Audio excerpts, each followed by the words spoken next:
This film industry-related video segment of TalentTVProductions.com is brought to you in part by Adonai Corporation, the Petroleum Group.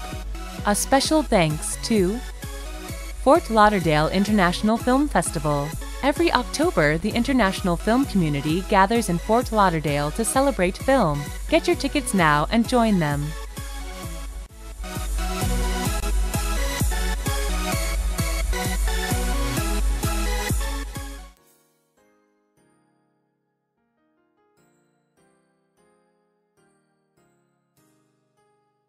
Let's talk a little bit about the film industry business. A lot of our viewers want to know about distribution. A lot of the filmmakers have been asking us about foreign distribution, domestic distribution, how it works. Is there still a 10% commission standard in the distribution industry? Does it go by contract? Talk a little bit about that. Tell us a little bit about what's going on. No, there's no set rate. 30% for a distributor that you would prefer to have your film, like a Warner Brothers or Weinstein Co., a Lionsgate. At that level, they're going to take 30 most likely. If you're able to make a deal that's for less money than that, make sure that they have the contacts that you need to get your film out there and sold. Any advice that you have for the filmmakers on how to get the distribution? How should they approach the distribution companies? I mean, do they just come out to the film festivals and hope that they win awards and then meet the distribution? Or is there something else that they could be doing? Well, I mean, usually distribution is linked to name power that you have in the film. If you have name actors in the movie, that attracts an audience to want to rent or buy your film. So I would say definitely if you can put away some money to bring in at least one name of some kind to be in your film, that's very helpful in attracting distributors.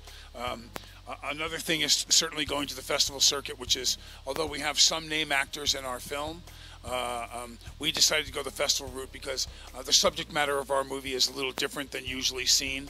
So we wanted to see how we would do accolades-wise, and fortunately we've done very well. Right now we're 4 for 4 times in festivals, 4 times Best Picture in the festival. So hopefully that'll generate us some heat and help us sell our movie. We're kind of holding our cards close to our vest right now to wait and see how it's all going to pan out. Any advice to filmmakers about what they should not be doing, because this seems to be one of the most important things that filmmakers don't get? They know the things that they have to do, but what are the things that you've seen in your experience that filmmakers do that they shouldn't be doing? A shot list is very valuable, especially on tough days. The amount of time that you spend in between shots, if you only spend 5 minutes looking around at another angle and talking with your DP and 5 minutes on 20 setups, that's 100 minutes. Times 6 days of shooting is 600 minutes. You've lost a full day of shooting because you didn't know what you wanted to do. They wasted time thinking that they were Oliver Stone and they had 150 million, and they could, look around and go, hey, what do you think about that? Look at that, look over here. They're talking about. No, you walk in, you have a plan, and you execute. That's probably the most common thing that I see and that frustrates me when I do, younger guys' films or people that don't have as much money. That's when it's imperative to have some kind of a plan.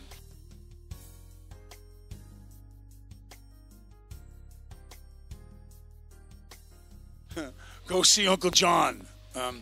Yeah, there's no plan in that. I quoted someone earlier today and yesterday, the great Haskell Wexler, when he said to me, make sure it means something to you. If you surround yourself with people that believe that the project means something to them, that they're on a mission to get the project done, that's more valuable than any amount of money. Excellent. Daniel, thank you very much for your time, man. We appreciate it. Thanks, bro. And good luck with your film.